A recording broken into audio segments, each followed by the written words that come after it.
The Washington Commanders have been working on a new deal for a new stadium back in the District of Columbia, but President Trump is threatening to derail that over the team's name. Shane Fordham joins us in the studio with more details. Shane.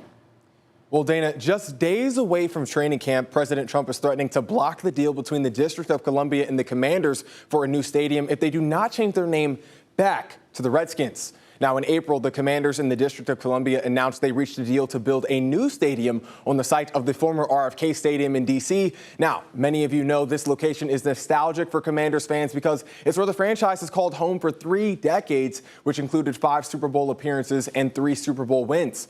President Trump took to social media over the weekend, saying he may put a restriction on them if they do not change the name back to the original Washington Redskins and get rid of the, quote, ridiculous name Washington Commanders. He won't make a deal for them to build a stadium in Washington. Political expert Leslie Coggle believes this threat from President Trump is just a distraction ploy and should not be entertained by lawmakers unless he acts on his words.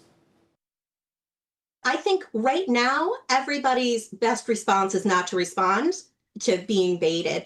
Should the president do something beyond his constitutional authority to try to interfere with this, I would hope Congress would defend the prerogative that it exercised in passing legislation that transferred this federal land somewhere else that a former president signed. Now, Washington Commanders owner Josh Harris said earlier this year that the name Commanders is here to stay. There's been no response yet to President Trump's comments from the Commanders organization.